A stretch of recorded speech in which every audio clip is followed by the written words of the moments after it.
Good morning, everyone. Nubia, you're always so bright and cheerful. I appreciate it. So we have Captain Gordon coming on today. For those of you that don't know me, my name is Rachel. I am from the Vancouver office. Alexa gets a well-deserved break after doing it for a couple months, so we'll just hold tight here until we get Gordon.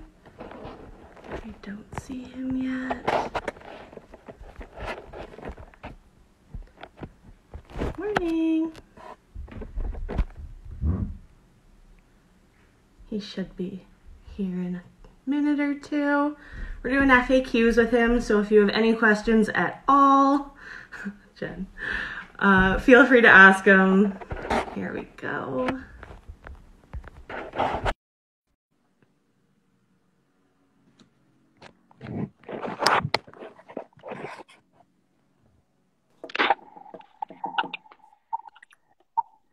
Oh, good morning.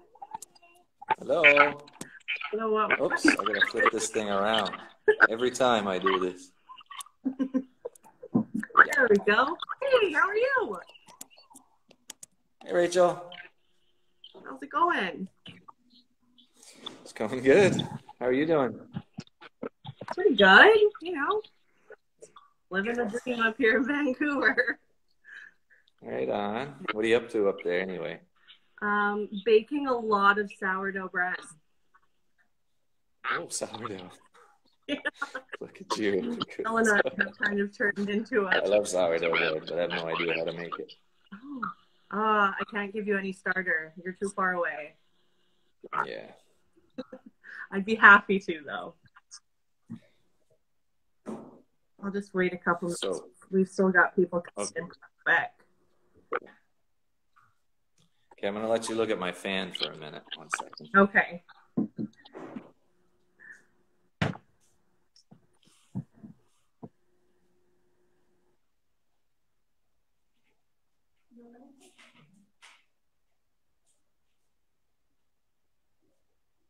We've got the Kip fan club here. My favorite.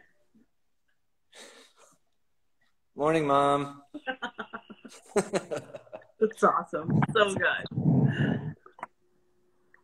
Awesome. So we're doing FAQs this morning. I figure if anyone can answer them, it's got to be you. We'll see. I hope so. If not, I'll make something up. Perfect. Hello, Karim. Standing next to me. So good. Can you introduce yourself for anyone that doesn't know who you are? Sure. My name is Gordon, and I'm from Nova Scotia in Canada, and I'm a captain with Nautilus liveaboards. I've been working there since 2007. Wow, that long, eh? Yep. Oh, good. So let's start out with something. Oh, you forgot to mention you're an ex-Lifeline model, Gordon. Oh yeah, I forgot to mention that. Usually I include that with all my introductions. Hi Tig, hi Miles, good morning. So let's start out. Those are my nephews. Easy. What can somebody expect on board one of our trips? Say again? What can somebody expect on board one of our trips? Oh my goodness. Wow. Big one. That's a very broad question, but what can you expect? Awesome crew, great food, great diving. Okay, what can you expect? You can expect very comfortable boat. All our crew is, like, basically the crew is there to take care of you, so you can expect to be made to feel comfortable right away and feel like part of the family, part of our family, part of our crew. expect a lot of diving. You can expect, if you're coming on this vacation to rest, it's probably not going to work out for you very well because we dive a lot. So 4 dives a day in between your eating, so expect to be exhausted at the end of the day, but you're going to sleep awesome, and you're going to have great diving. So those are some of the things you can expect. That's a good answer to that question. Oh, apparently we have some weird feedback noise. I don't know if it's from me or you. I don't know. I can kind of hear it too. Do you want to try, like, or should I disconnect and try to join again or something? Sure. Yeah, it says, looks like there's something weird with Gordon's sounds. Okay. Leave and come back, and we'll try it again. Okay. I'm going to try to leave. I don't know how to do that. You're stuck here forever. Okay. Sorry about that, guys. Hopefully this time you don't have that noise.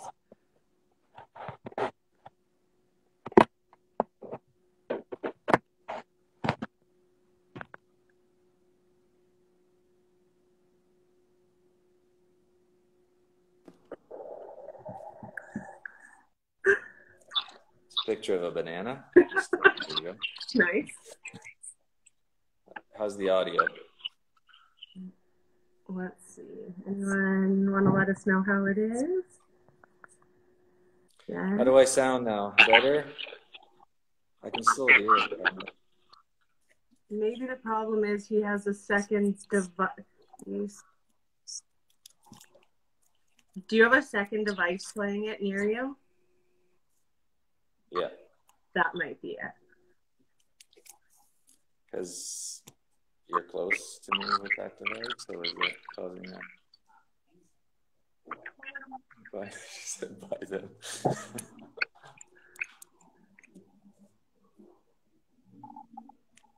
Okay. How about now? Yeah, that's better. Okay, great. Thanks, everyone, for letting us know. Okay. All right, let's do it. Give it to me. I don't know. I can't hear anything anyway. So, another question we get all the time is how many people get seasick? Wow. Okay. Most of the time, at least somebody is getting seasick, but obviously it depends on the trip and the weather. Mm-hmm. We have some trips where it's beautiful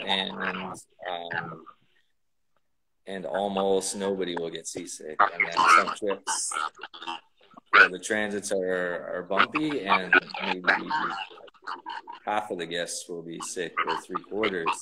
But that's generally just on the transits when you're heading down to the islands or coming back if it's rough. But in between, during the actual diving days, most of the time, nobody's sick. I mean, then we're anchored usually in a nice calm place, and so it's not something that you have to worry about too much. If you are susceptible to getting seasick or prone to it, take some medication for the transits, and in between, generally you'll be fine. So you don't think it should be like a make it or break it type thing for anyone? No, for sure, no. Good. Sorry, Mom, that I'm echoing. I don't really know what to do about it. But can you hear me? I can hear you. Okay. I hope everyone else can. I don't know how to fix that. Me neither. Well, as long as you can hear them, we'll just keep on keeping on. Deal with it.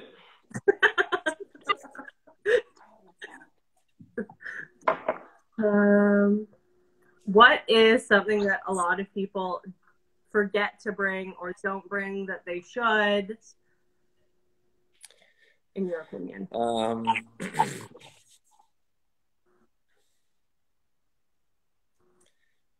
I think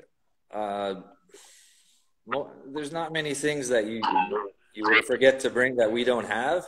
What I would say would be like a spare piece of equipment specific to your, like, say a spare set of fin straps or a spare mask strap or something. Because we carry spares on board, of course, but it might not fit your gear, for something like that. So other than that, you don't need much.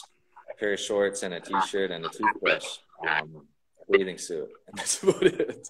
But if your fin straps break or something, or your mask strap breaks, and we don't have somebody to fix it, then you can end up using you have to end up using rental gear or something, which is not the end of the world, but you can deal.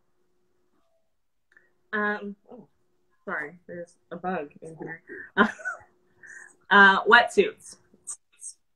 This question people ask us all the time. Wetsuit, thickness, dry suit. What do you think?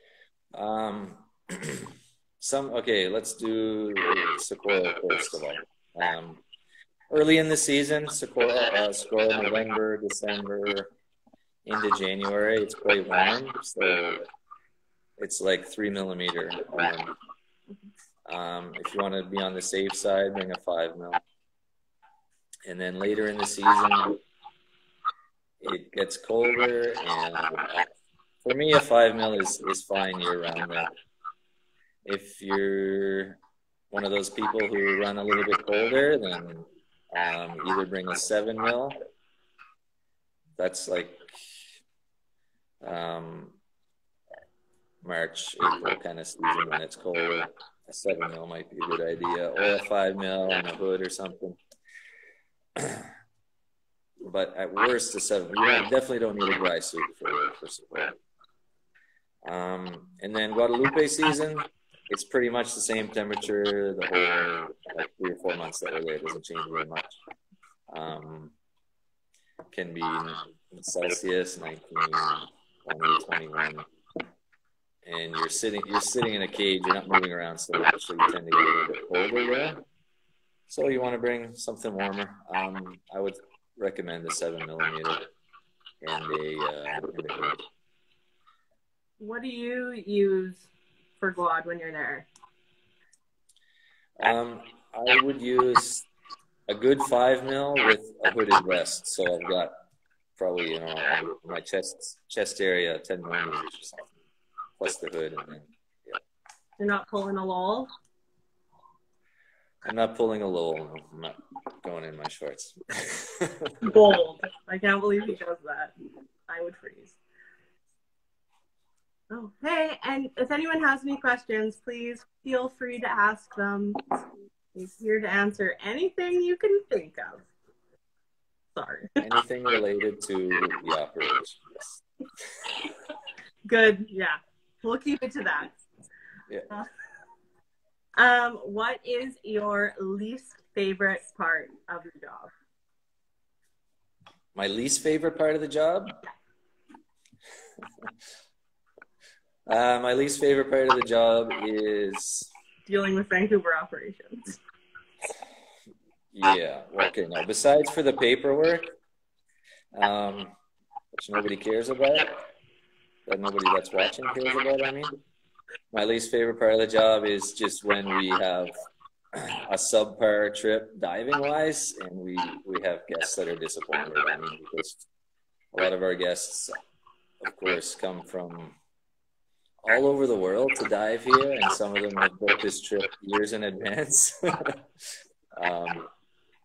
So when they leave at the end of the trip, if they leave and we didn't get to show them the best of Socorro or the best of Guadalupe, well, it's disappointing for the crew. You know, we kind of feel like we let them down. So that really sucks. And that's why we do this, is to show our guests the best of, you know. Right. And we know how good it can be. So we don't show everybody that. It really sucks. How often would you say that happens? How often? Not very often. That's good. But it happens. So it's Mother Nature. So it can't be perfect every time, obviously. I mean, it's not Disneyland. But, Just don't show up when you blow the whistle. right, exactly. Yeah, no, it's not zero. It's not. Anyway, yeah. And it doesn't happen often. I mean, no, and I think that we all try and set up expectations to be like appropriate, and we try. Yeah, I mean, yeah, mostly pretty much everyone understands that it can't be perfect every time, but that doesn't change the fact that we might, on board as a crew, might feel a little bit disappointed that we couldn't meet expectations. Right. But it's rare. It's rare. We have a question. Any updates on Socorro? Well, you would probably know better than that. Whoever asked that question, I'm sorry, I'm not really involved in that side of it too much, so I don't have any updates for you on Socorro. We're still optimistic about the June 22nd and June 24th trips. We should know more towards the beginning of June, but we'll be in touch with everyone that's booked on those trips, sent inquiries. So we're just taking it day by day, which is all we really can do. You know, during the pandemic, things are changing so rapidly. It's crazy from one day to another. Yeah, so yeah, for sure. It's impossible to say right now. That would be awesome though if we got a trip on the 22nd or the 24th. We got those trips in. I'm hopeful, but fingers crossed. We'll find out more in a couple weeks, I guess. So yeah, we'll keep you posted. So I have another question for you. In an industry that sees its share of turnover, what is it about Nautilus that has caused you to stick around with us since 2007? Lots of things. I guess from a purely okay, well, let's see. The lifestyle. I love the lifestyle of working on here. I love the rotation of month on, month off with Nautilus because it gives me the opportunity to have a life outside of work, which is, I think, really important for anyone. The wages for the liveaboard industry are probably, you probably won't find it anywhere else in the world. So the wages are I can more than live off of them. And then there's the onboard life. I mean, I come from kind of a merchant marine background where I was used to spending a lot of time at sea and traveling a lot, going different places. And with Nautilus, first of all, we're not always doing the same destination, so we change it up. We have Sea of Cortez, we have Socorro, Guadalupe. So that keeps it interesting for me. And also, our boats are small ships, and they're treated that way. And so the attention to safety and life on board, it's almost like you're working in the merchant marine, except we have guests and we're taking care of our guests and we're taking them diving. So I don't feel like I'm just a boat driver / diver. I feel, like a proper captain, I guess. That sounds weird, but I feel like I'm actually going to sea. Yeah.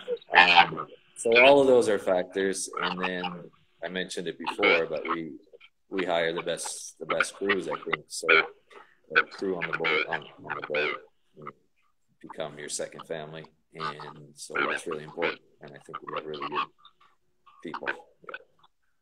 Yes, Hey Stein, hey Javi. We have a question. And it's tea, by the way. Somebody asked tea or coffee. I think that was in the FAQs. Tea. You're drinking tea right now, aren't you? Yeah, I think that's what he meant. Yeah. We have another question. What kind of shark do you see the most? I'm guessing Socorro? Yeah, well, Guadalupe, it's easy. At Socorro, what kind of shark we see the most? I would say silkies. We see a lot of silkies there. And Galapagos and white tip reef sharks. Those are probably the top three that we see. Really quite common. Every trip we do a snorkel one evening at night after dinner time, and that's like right off the back of the boat. It's dark and we turn on the floodlights and we all jump in the water with some silky sharks. So that's really exciting. So there are a lot of silkies around. Even just anchored, any dive site, when you're anchored at night, you can look over the side and see silkies cruising around the boat. So, and besides for silkies, Galapagos, white tips, we see hammerheads, of course. We can see dusky sharks sometimes, whale sharks occasionally when we get lucky. Certain times of the year, actually, quite often. What else? What other kind of sharks do you see? I know some dive masters are watching, so maybe you can help me.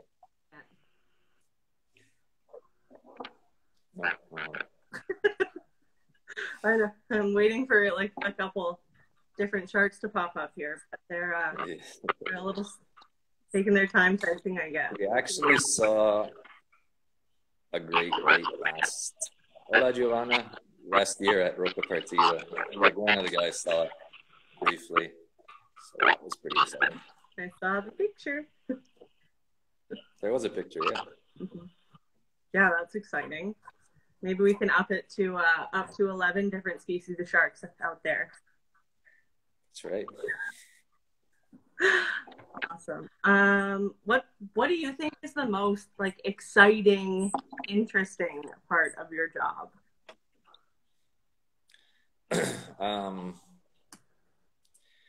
A couple. Let's say, for one thing, the animals for sure. I mean, seeing big animals is always exciting. Since 2007, like I said, I've been working there, which is whatever, 12, 13 years. And I never get bored of getting in the water and seeing a great white shark cruising by at 10 feet away. So it's pretty hard to top that for excitement. So I guess that's the most exciting part of the job. And then second to that, if you don't want to talk about the diving, it would be just meeting people from all over the world, because we have guests and crew literally from everywhere.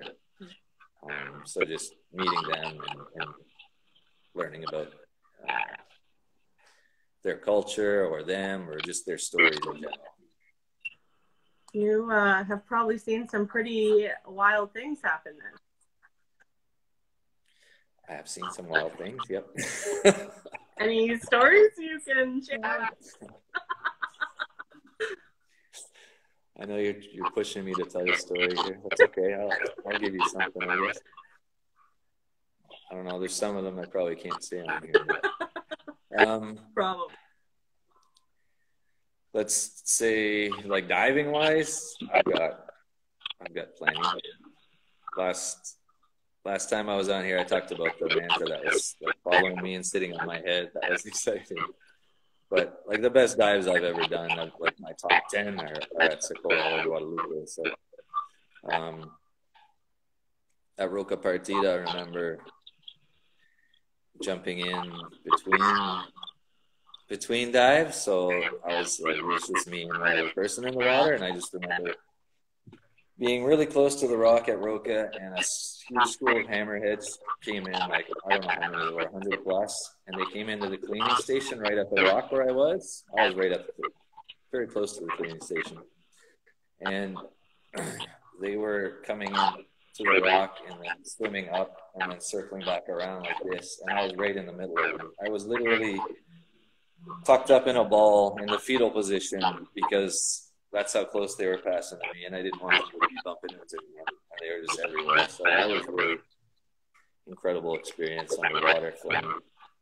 Yeah, that sounds amazing. Yeah, that was amazing. Yeah. Whoa, you've had some pretty good things happen out there. Yeah. Pretty good thing. Lucky guy, I'd say. Nothing about, any favorite things that have happened in Guadalupe? Favorite moments? Favorite trip? There was a time before it was so regulated where we actually used to be able to stand on top of the cage, so that led to some very exciting encounters with white sharks. I'm picturing one picture of you, the sharks coming and you're standing up there. Yeah, I mean, there was a lot of, I don't know how much detail I want to go into it. I don't want any of this to be used against me. It was all legal at the time, I swear to God. Jen, are you getting... Let's just say that I was on top of the cage and a really big great white was really close. Yeah, I'll just stop it there. Sounds good. That's fair. I don't blame you. Okay, I'm going. Oh, Jen has a question there. Did I see deep blue? Yeah, when that video was taken, the famous video with our dive master, Joel, giving the high five to Deep Blue, which he wasn't really giving it a high five. He was trying to encourage her to back off a little bit. That's why he stuck with him. That was a while ago, but I think I was on that trip. I think I was under there. And at the time, we didn't know it was a shark called Deep Blue, but it was just the size was just unforgettable. When you see it underwater, it just takes your breath away. You can't even believe it. I mean, it looks really big in the video, but to see it under there, the best part is when you're down there, like when Deep Blue showed up and there was no other sharks around, and we're just kind of hanging out, like waiting for something to happen. It was real quiet. And then you catch your first glimpse of her, kind of just within your range of vision, and you're like, "Holy shit, that was something really big." Was that a shark? And then you wait a few minutes, and then you kind of catch a glimpse of her again, and then the best is when now she's curious, and then she starts swimming toward you.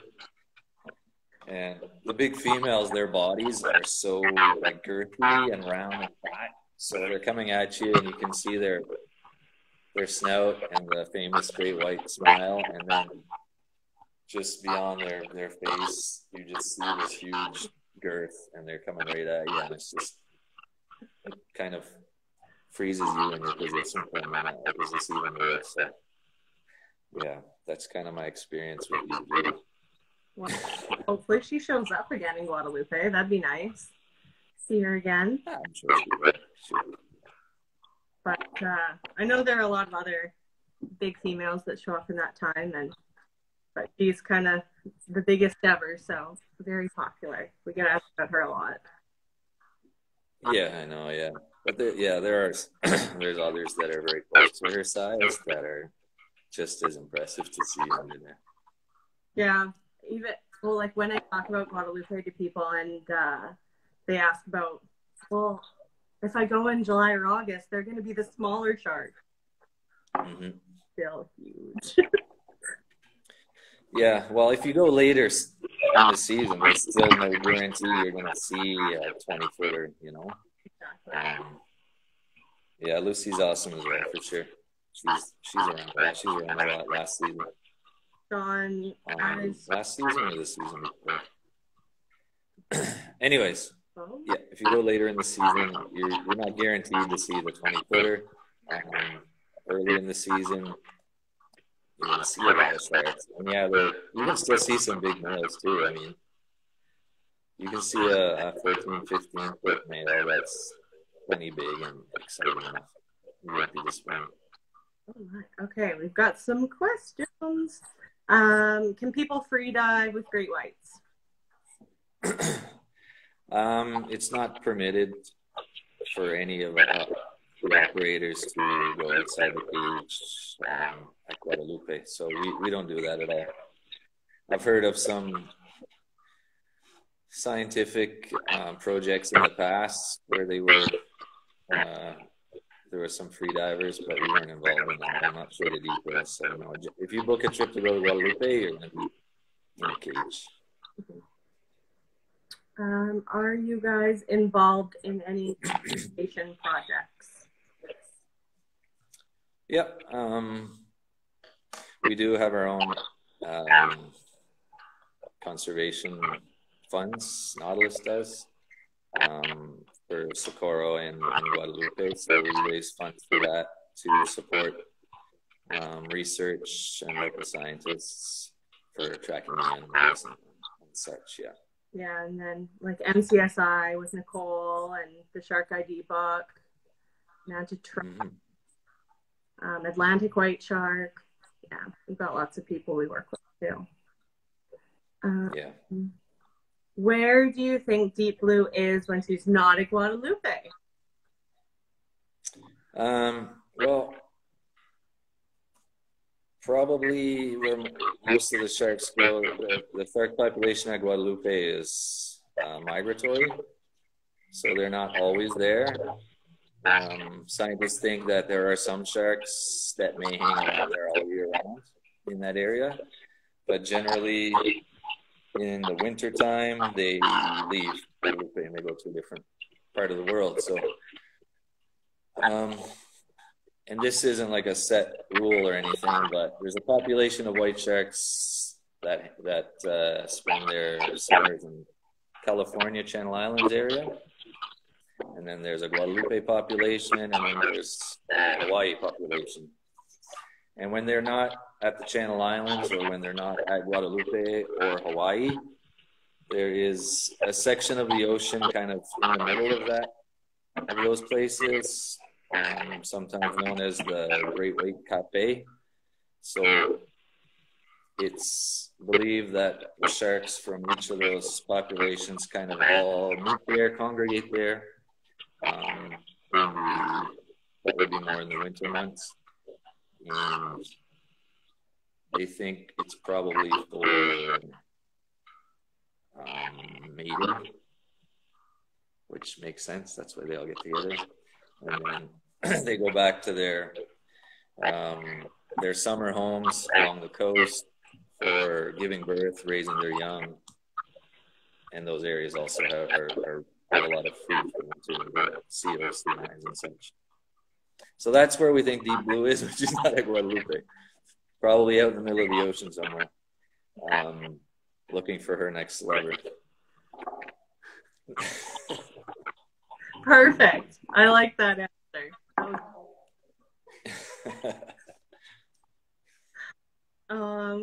So I'm going to ask you another question. Obviously, you and I are probably a little biased, but doing your best to put that aside, why should somebody come to Guadalupe or Socorro with us over another?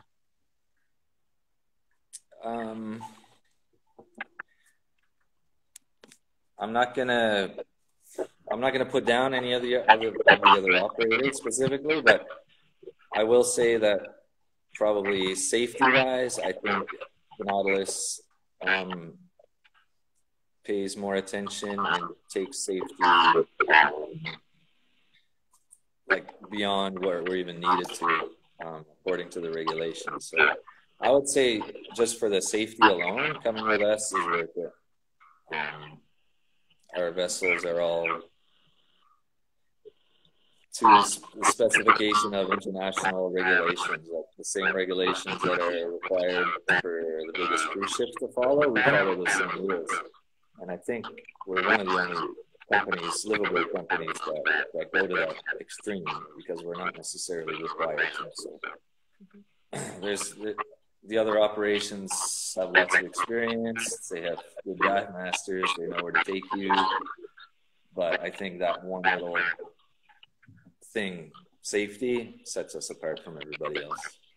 And we have you guys. Yeah, well, I didn't want to say that.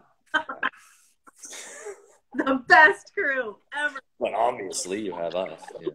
Exactly. I think you guys make a huge difference. And that you're all from different places, and yeah, it just creates a more unique. Yeah, that's another cool thing is that we have crew from all over the world. So whereas most of the operations are not so diverse, so that kind of adds another dimension for guests. But yeah, lots of different language speakers too.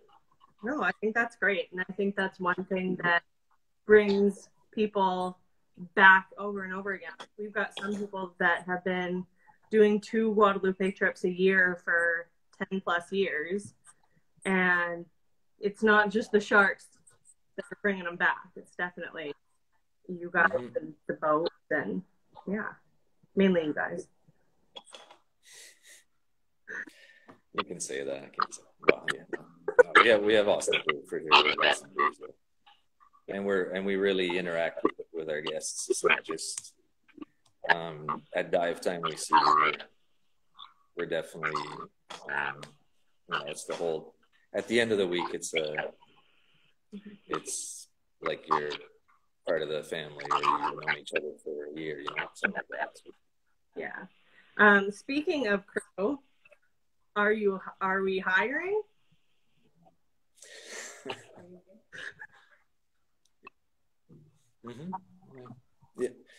Yeah, we actually are hiring. Thanks for asking.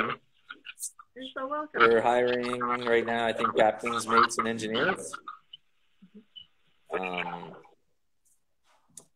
Especially as far as captains go, especially if you have liveaboard experience, it's a huge bonus.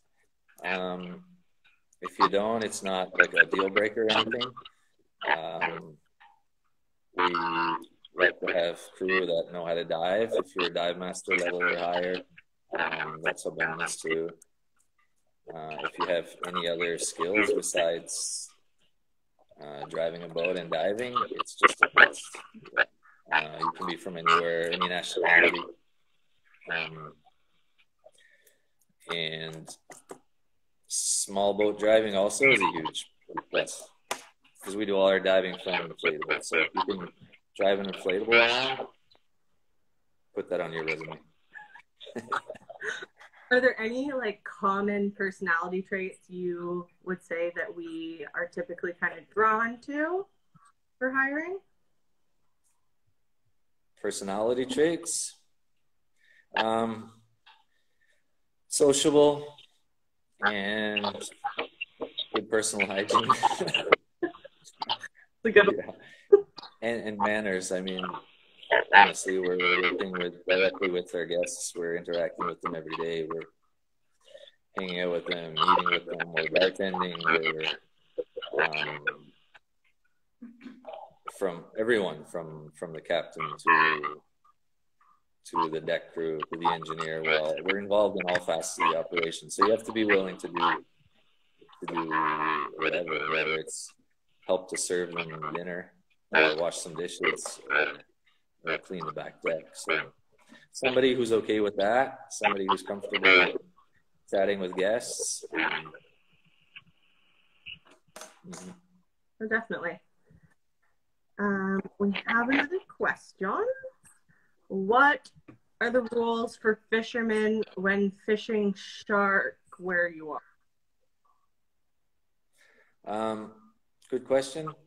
At Socorro, diving at Socorro, it's a huge national park now.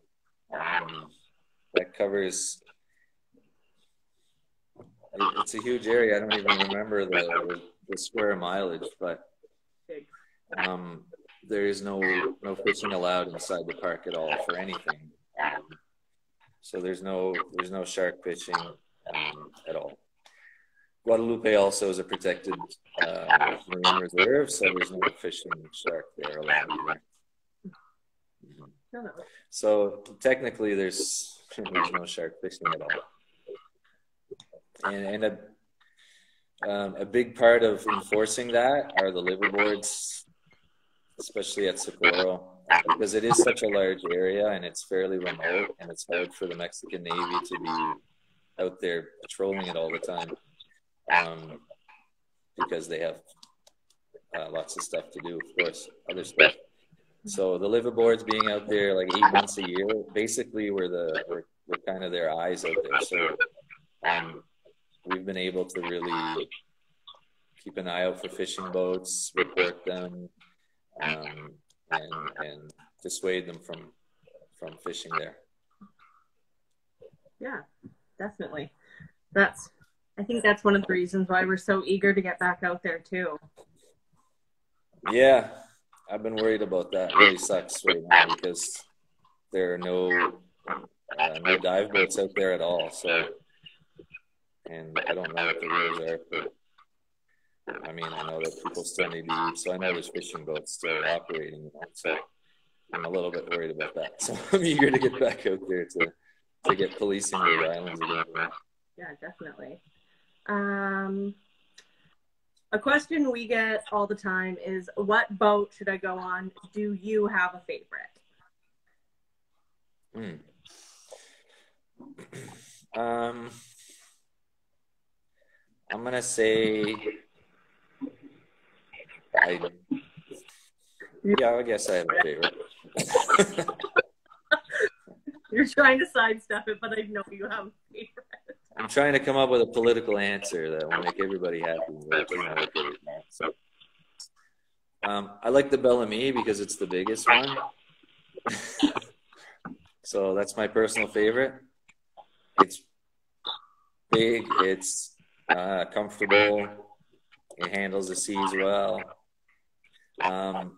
But we also carry a lot more guests on that boat. I mean, it carries more guests totally fine, and there's no issues there. But some people might prefer a smaller group. But that's my favorite boat. We also have the Gallant Lady now, which is our newest one, which is mostly just going to be doing Sea of Cortez. I think we're also going to be using it now that we've got a new stability system installed. We're going to be using it at Socorro next season to help make up for all these lost trips that are happening right now. So we'll have an extra boat running trips at Socorro. And that boat only carries 12 guests and is really beautiful inside and it's quite comfortable. So I really like the Gallant Ladies now. But I can't answer this question without mentioning the Explorer. It was the original one. It was the first boat that I wrote down here, and she's beautiful and really solid in the water, like a small ship, and really comfortable and feels really warm inside. So they're all my favorite. No.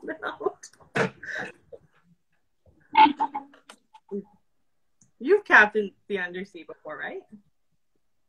I have, yeah. You cat too, right? Yeah. And one of the last trips before all this stuff came along, I ran the undersea too, and I really enjoyed running the undersea as well.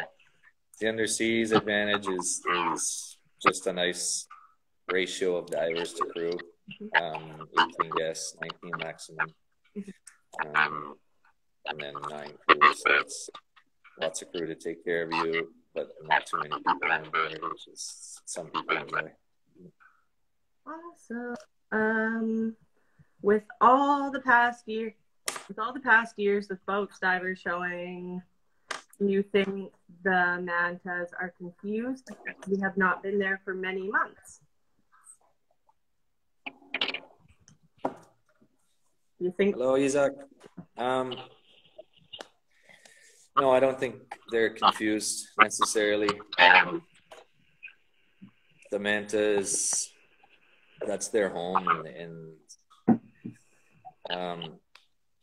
they are there all year round. It's not the first time we leave them. We leave them every year in June to go to Guadalupe, from June until November. You know, almost half of the year we're gone, and they are still there. And when we show up again in November, they're waiting for us. When we leave, they say goodbye. So I don't think they're confused at all. They're doing their thing, and when we get back out there, I'm sure they'll be excited to see us. Perfect.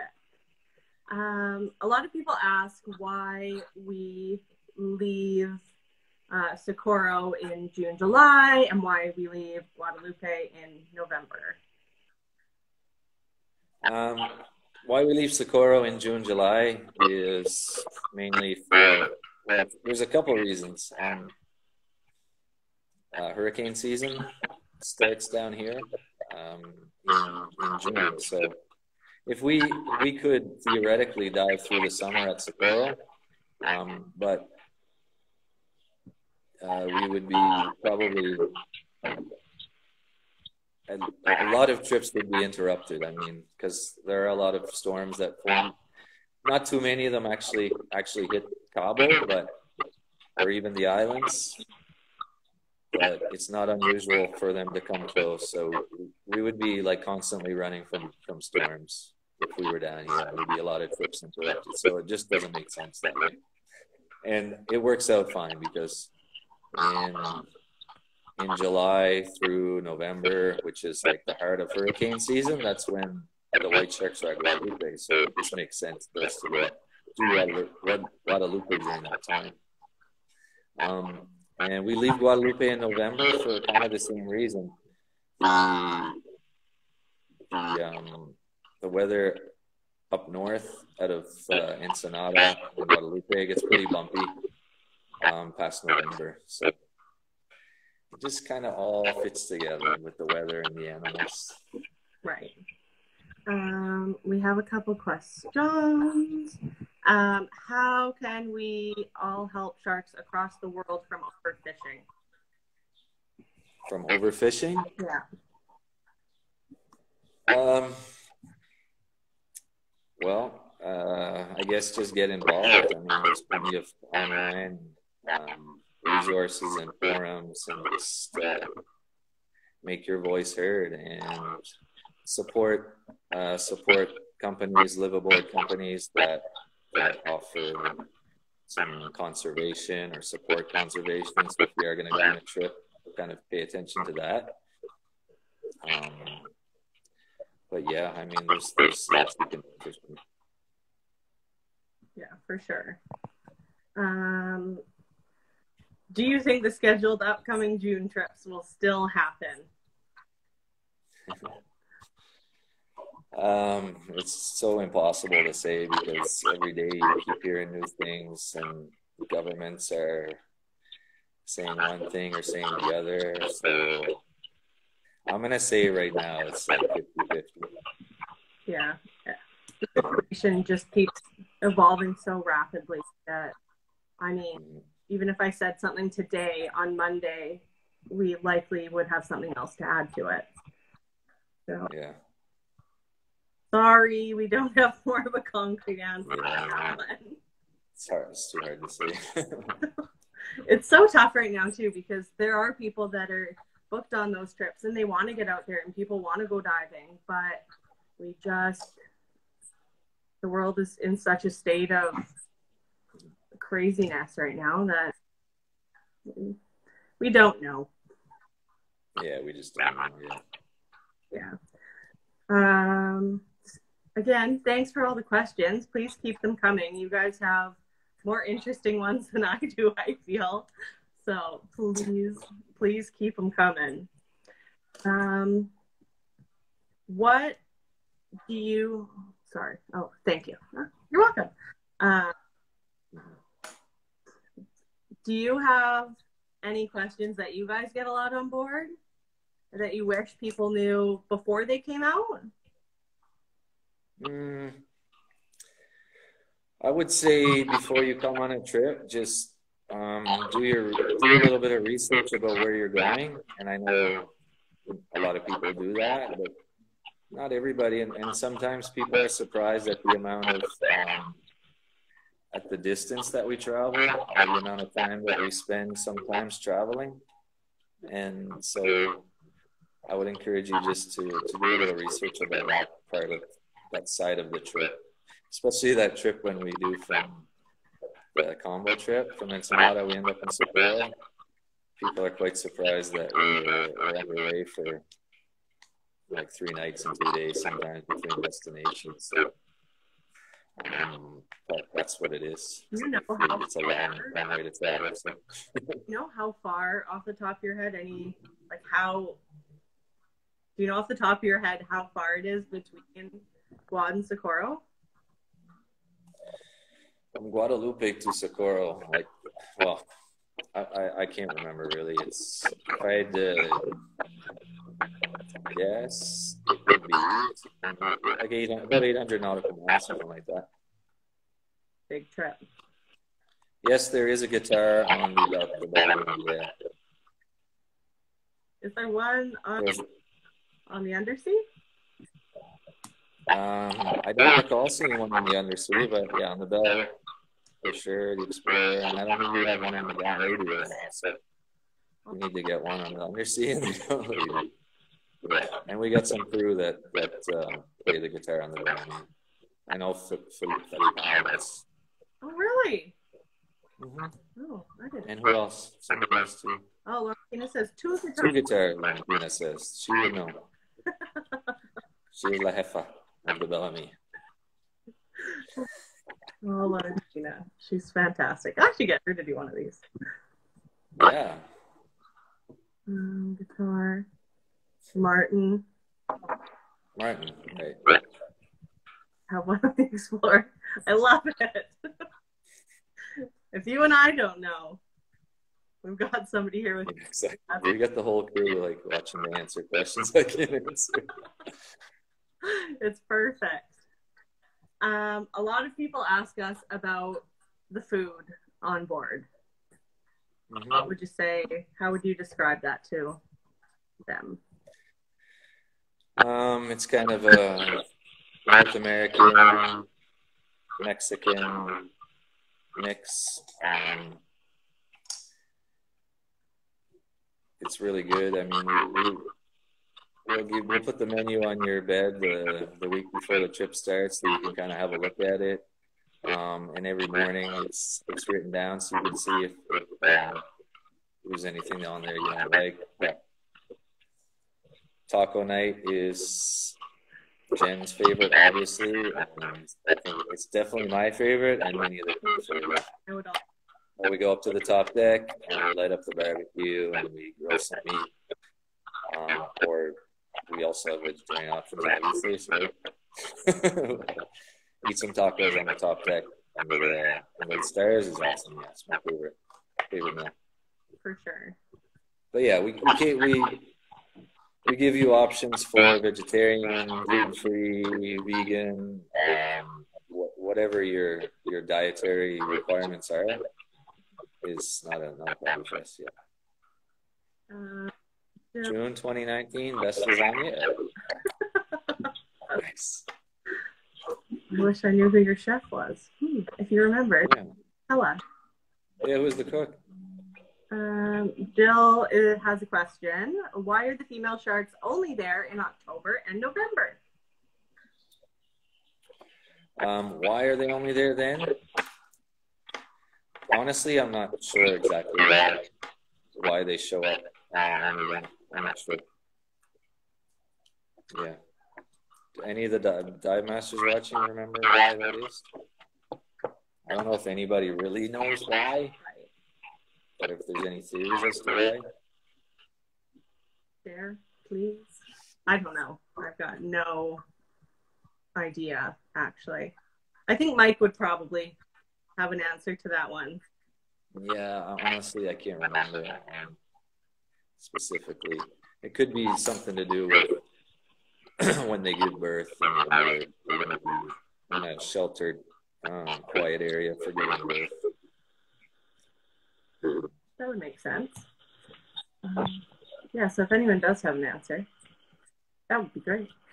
We only have about 5 minutes left here, so if you do have any questions you've been holding on to, please get them out quick and I'll try and get Gordon to answer them. I'll try to get an answer. I tried to get a few things out of you today, but you've been very politically correct. I have to be on here, I guess. Hey, we had Sten on here. Oh, thank you, Anna. How's the night diving? There's no night diving allowed at Socorro anymore because of the new park regulations. So we used to do some night diving, and we had some really good dives. But we do, like I mentioned, we don't have night dives each night, but we do a night snorkel after dinner once per trip with the silkies, and that is awesome. The lights of the boat just kind of attract small fish, and that brings in the silkies, and we just jump right off the stern and snorkel with the silkies, and they're really curious, and they come in really close, and it's a really exciting thing to do. It's a really amazing experience. What about Guadalupe? At night. Thanks, Jen.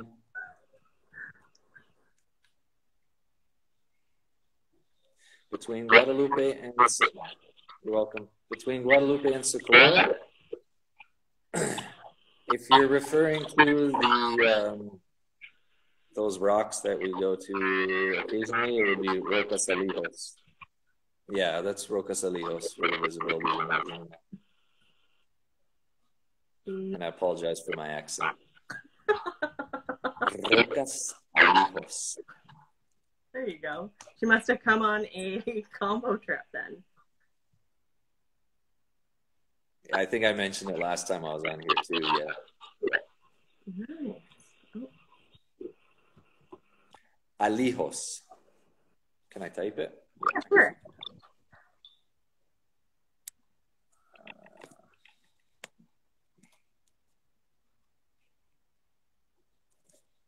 This is my typing face. Nice. Very cool. There you go. Awesome. Okay, well, I've got the clock counting down in front of me here. It makes me a little nervous. Okey-dokey. But I want to say thanks so much for doing this again. Yeah, thanks for inviting me again. It was fun. And for everybody watching, please come watch Facebook Live at 2 o'clock Mountain Time. And we will have Sean Mahoney, and he's going to talk a lot about his favorite shark. Thanks, Novia. Cool. Thanks, Rach. Okay, thanks, Gordon. Have a good day. Thanks so much. Thank you, guys. Thanks. Yeah.